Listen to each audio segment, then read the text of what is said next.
తిరిగితే తెలిసిపోతుందని చెప్పి ఆమె బురకా తీసుకొని, అతను ఎలాగో ముస్లిం కాబట్టి ముస్లిం పక్కన ఒక బురకా అమ్మాయి అంటే నేచురల్ గా ఉంటది కాబట్టి అలాగే వీళ్ళు తిరిగేవారు. ఇదంతా కూడా నౌకరాజుకి తెలిసే జరిగిందనేది వీళ్ళు చెప్తున్నారు.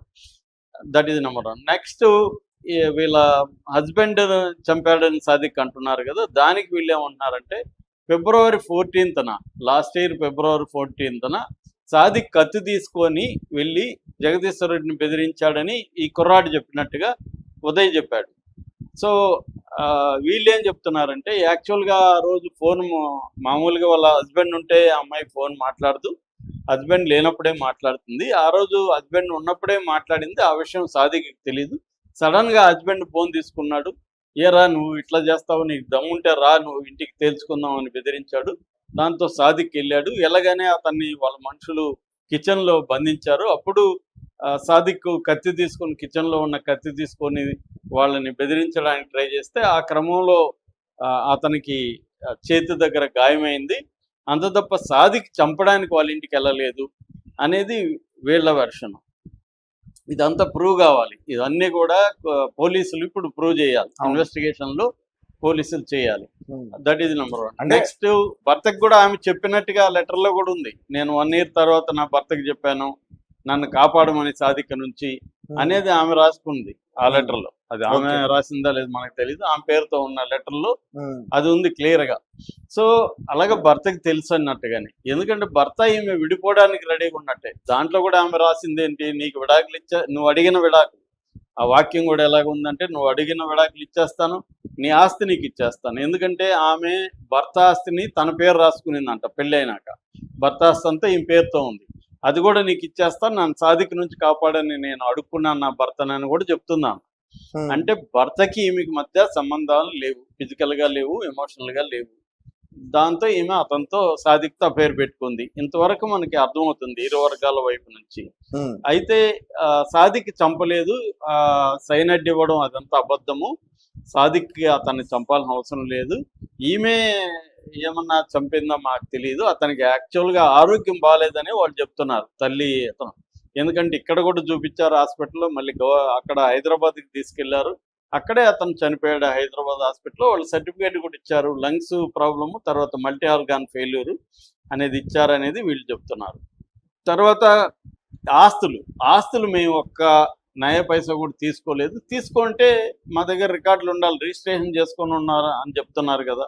మా దగ్గర మేము ఆల్రెడీ పోలీసులకి మా ఆధారాలు ఇచ్చేసాము, మా బ్యాంక్ అకౌంట్లు అన్నీ ఇచ్చేసాము వాళ్ళకి, పోలీసులు ఎంక్వైరీ చేస్తే తెలుస్తుంది కదా అని కూడా అంటున్నారు. సో ఇవన్నీ బాగానే ఉంది. మరి వాళ్ళు ఎందుకు చనిపోయారు, మీ పేరు రాసి సాదిక్ పేరు రాసి ఎందుకు చనిపోయారు అని విలేకరులు అడుగుతుంటే ఆ విషయం మాకు కూడా అర్థం కాలేదు, సాదిక్ పేరు ఎందుకు రాశారని. ఎందుకంటే ముందు రోజు కూడా సాదిక్ వాళ్ళతో కలిసి లంచ్ చేశాడంట. వీళ్ళు 16వ తేదీ చనిపోతే 15వ తేదీ కూడా సాదిక్ నౌకరాజు ఫ్యామిలీతో కలిసి లంచ్ చేశాడు అని కూడా వాళ్ళు చెప్తున్నారు. ఇప్పుడు అది కూడా ప్రూవ్ అవుతుంది కదా, లంచ్ చేస్తుంటే ఎక్కడ చేశారు తెలియాలి కదా, తెలుస్తుంది కదా. తర్వాత ఆ రోజు కూడా ఆదివారం 5:30కి సౌజన్య సాదిక్ ఫోన్ చేసి నువ్వు రా ఇప్పుడు ఇంటికి అని పిలిచింది. సాదిక్ ఏమో నా స్టూడెంట్లు కేరళకి షూటింగ్కి వెళ్తున్నారు, వాళ్ళని నేను రెడీ చేసి పంపించాలి, నాకు ఇప్పుడు ఇన్స్టిట్యూట్లో పని ఉందని వెళ్ళిపోయాడు ఇన్స్టిట్యూట్కి అని కూడా చెప్తున్నారు. మరి వెళ్ళేవాళ్ళు 5:30కి ఆ అమ్మాయి ఎందుకు ఫోన్ చేసి రమ్మనింది? ఇవన్నీ మిస్టరీగా ఉందన్నమాట. ఇప్పుడు ఇవన్నీ ఏంటంటే మనం జడ్జి చేయలేము. నూర్జహాను సాజిదా చెప్పింది కరెక్టా, వీళ్ళ లెటర్లలో ఉన్నది కరెక్టా, సాయిరెడ్డి లాంటి వాళ్ళు చెప్పేది కరెక్టా, ఇవన్నిటికీ మన దగ్గర ఏం ప్రూఫ్స్ లేవు. కూతురు ఇలా చేసిందని తల్లిదండ్రులు అనుకుని అది అదే అది చేసిందనే బాధ కాదు, వాళ్ళు కూడా ఇన్వాల్వ్ అయ్యారు అంటున్నారు కదా. వాళ్ళ అమ్మ కూడా ఒప్పుకునింది అంటున్నాడు వీళ్ళు. ఎవరమ్మా? సౌజన్య వాళ్ళ అమ్మ కూడా పెళ్లికి ఒప్పుకుందని వాళ్ళందరికీ తెలుసు అని చెప్తున్నారు.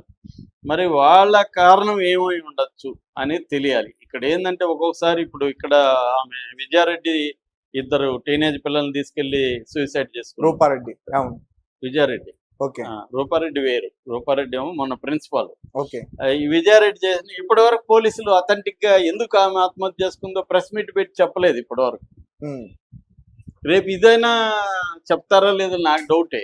ఎందుకంటే క్లియర్ గా పోలీసులు అన్ని యాంగిల్స్ లోకి వితౌట్ పొలిటికల్ ఇన్ఫ్లుయెన్స్ చెప్పగలరా ఎందుకంటే ఇలాంటి కేసుల్లో ఆల్రెడీ పొలిటికల్ వచ్చేసింది. ఆల్రెడీ ఉదయం చెప్తున్నాడు ఇది మా హిందూ ధర్మం అంటున్నాడు.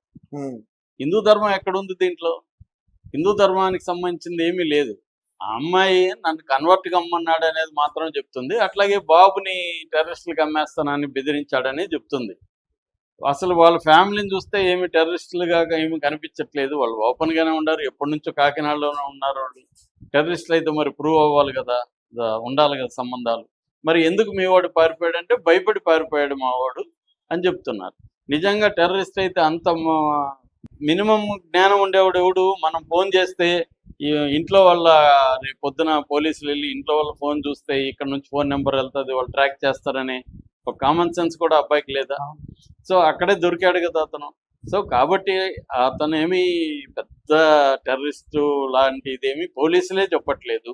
దీంట్లో రెండో యాంగిల్ ఏంటంటే ఇది మత యాంగిల్ ఏమి కాదు.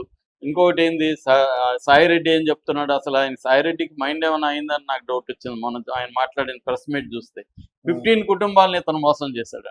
ఇప్పటి వరకు ఒక కుటుంబం కూడా బయటకు రాలేదండి, పోలీసులు రాలేదండి. పోనీ ఆ 15 కుటుంబాలు ఎవరో ఈయన పోలీసులకు చెప్పాలి కదా. సో నోటికి వచ్చినట్టు అలా మాట్లాడేస్తే ఈయన ఎట్లా 2 సార్లు ఎంపీగా అయ్యాడు, రాజ్యసభ సభ్యుడు. సో ఇలాంటి వాళ్ళు రాజ్యసభలో మన బిల్లులు ఎలా పాస్ చేస్తున్నారు అంటే మినిమం బాధ్యత లేకుండా, సామాజిక బాధ్యత లేకుండా నోటికి వచ్చినట్టు ఒక కేసులో చెప్పేసి వెళ్ళిపోతే, ఉదయము ఇది ధర్మము, నేను పవన్ కళ్యాణ్ ధర్మం మీద మాట్లాడుతున్నా అంటున్నాడు. దీనికి ధర్మానికి ఏం సంబంధం? అంటే క్లియర్గా సాదిక్కి ఇంక అఫైర్ ఉంది, ఈ ఫ్యామిలీకి అందరికి తెలుసు, ఈ క్రమంలో ఏవో జరిగాయి, అప్పులు కూడా ఉన్నాయి నౌకరాజు కుటుంబానికి అని చెప్తున్నారు. ఇవన్నీ పోలీసులు తేల్చలేని కేసు కూడా ఏం కాదు. ఇది ఖచ్చితంగా నీట్గా తేల్చగలరు పోలీసులు, కానీ తేలుస్తారా లేదా అనేది అనుమానం. తేలుస్తారా లేకపోతే దీన్ని నీరుగారుస్తారా అనేది అనుమానం. సో ఇప్పుడు ఎందుకంటే వాళ్ళు ఆ తల్లి వాళ్ళ అక్క మాట్లాడారంటే వాళ్ళు కూడా నోటికి వచ్చినట్టు మాట్లాడితే కుదరదు కదా. రేపు ప్రూఫ్ పోలీసులు పట్టుకుంటారు కదా వాళ్ళని. మీరు మీడియాతో మాట్లాడారు కదా, దానికి ప్రూఫ్స్ ఏందని అడుగుతారు కదా, వీళ్ళని వదలరు. అవన్నీ మరి వీళ్ళు ఫేస్ చేయాలి కదా ఫ్యామిలీ. వాళ్ళు నిన్న కూడా మేము జైలుకి వెళ్ళి కలిసాము మా వాడిని, ఎందుకురా ఇలాగ జరిగిందన్నాం. అతను కూడా నాకు కూడా తెలియట్లేదు, నా పేరు ఎందుకు రాశారు, ముందు రోజు కూడా వాళ్ళు మాట్లాడారు కదా, ముందు రోజు కూడా నేను వెళ్ళి వాళ్ళతో భోంచేశాను కదా అంటున్నారు. ఇవన్నీ కానీ కరెక్ట్ అయితే మాత్రం అప్పుడు ఇంకేదో కూడా ఉంది స్టోరీ, ఓన్లీ సాదికే కారణం కాకపోవచ్చు అన్న యాంగిల్ ఇప్పుడు బయటకు వస్తుంది. కానీ ఇదంతా తేల్చాల్సింది మనం కాదు, పోలీసులు. ఎప్పుడైనా కూడా క్రైమ్ కానీ ఎనీ ఇష్యూ కానీ ఒక వెర్షనే ఈయన ఒక అభిప్రాయానికి రావడం ఎప్పుడైనా తప్పదు. రెండో వెర్షన్ కూడా వినాలి. That is number 1. నెంబర్ 2, ఇప్పటి వరకు మనకు వచ్చిన సమాచారం అంతా కూడా పోలీసుల నుంచి వచ్చింది.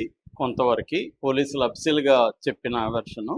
అది కాకుండా కొంతమంది వ్యక్తులు విజయసాయి రెడ్డి లాంటి వాళ్ళు వెళ్ళి వాళ్ళు ఏదో ఫైండ్ అవుట్ చేసినట్టుగా వాళ్ళు చెప్పిన వెర్షను.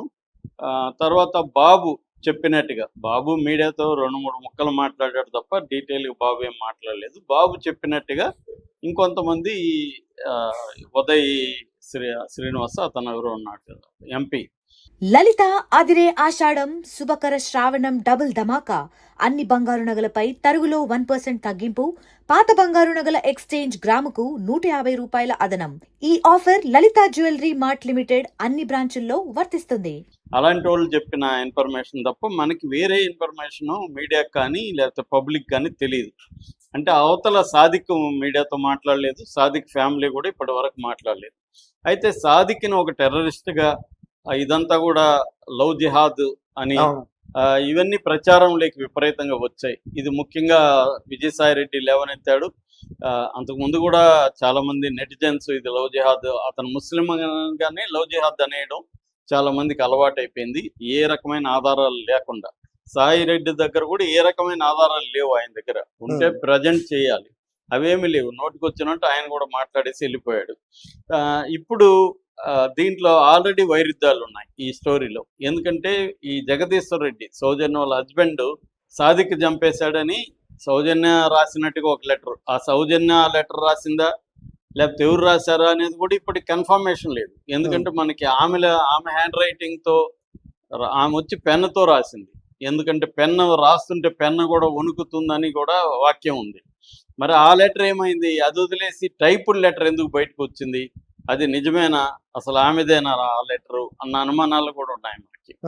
ఆ, దాని తర్వాత నూకరాజు లెటర్ ఎందుకు బయటికి రాలేదు, అసలు నూకరాజు లెటర్ రాశాడా, నూకరాజు లెటర్ రాసుంటే అది ఎందుకు సూసైడ్ నోట్ బయటికి రాలేదు, ఇవన్నీ కూడా కన్ఫ్యూజ్గా ఉన్నాయి. అందుకని ఎప్పుడైనా కూడా ఇలాంటి కేసుల్లో పబ్లిక్గా బయటకు వచ్చేది ఒకటైతే కోర్టుల్లో వేరే ఉంటాయి. కోర్టుల్లో ఇవన్నీ చల్లవు. కోర్టులో అవతల డిఫెన్స్ అడ్వకేట్ ఉంటాడు, వాళ్ళు అడ్డుకుంటారు. ఈ లెటర్ అసలు ఆమె రాసిందని ప్రూఫ్ అయిందని అడుగుతారు రేపు.